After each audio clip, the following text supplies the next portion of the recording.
રાજકોટ સહિત સૌરાષ્ટ્રમાં મગફળીના મબલક ઉત્પાદનની આશાએ ખાદ્ય તેલના ભાવમાં વધઘટ જોવા મળી રહી છે। સિંગતેલ ડબ્બે 40 રૂપિયા સસ્તું થયું તો કપાસિયા અને પામોલીન તેલના ભાવમાં ડબ્બે 60 રૂપિયાનો વધારો જોવા મળ્યો। સિંગતેલનો ડબ્બો 2655 થી ઘટીને 2590 સુધી થયો તો કપાસિયા તેલ 1790 થી વધી 1885 થયો તેમજ પામોલીનનો ડબ્બો 1605 થી વધી 1685 થયો। હવે નવરાત્રિથી દિવાળી સુધી ખાદ્ય તેલોના ભાવમાં સતત વધારો ઘટાડો જોવા મળે તેવી સંભાવના છે।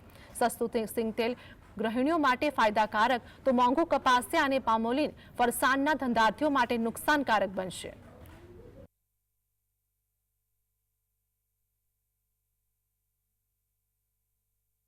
અત્યારે સિંગતેલ અને સાઇડ તેલની અંદર સામા રાહ જોવા મળી રહ્યા છે। અત્યારે સિંગતેલની પરિસ્થિતિ ખાસ કરીને જોવા જઈએ તો સિંગતેલ સાતમ આઠમ પછી વરસાદની સિઝન અને વરસાદ ખૂબ પડતા એક વખત એક તબક્કે સિંગતેલની અંદર 75 થી 100 રૂપિયા જેવો ભાવ વધારો આવેલો હતો, પણ વાતાવરણ યોગ્ય પ્રમાણમાં ખુલી જતા અને મગફળી નવી આવક ઝડપથી થઈ જશે એવી આશાવાદે સિંગતેલની અંદર ફરીથી ભાવ ઘટાડાનો દોર ચાલુ થયો છે અને ફરીથી સિંગતેલ છેલ્લા 3-4 દિવસની અંદર 75 રૂપિયા જેવો ભાવ ઘટાડો જોવા મળી રહ્યો છે।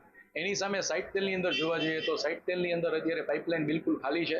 કપાસિયા તેલની પરિસ્થિતિ અતિશય નાજુક હોવાને કારણે કપાસિયા તેલ 10 કિલોની અંદર છેલ્લા 15-20 દિવસની અંદર 150 રૂપિયા જેવી ખૂબ તેજી આવેલી છે।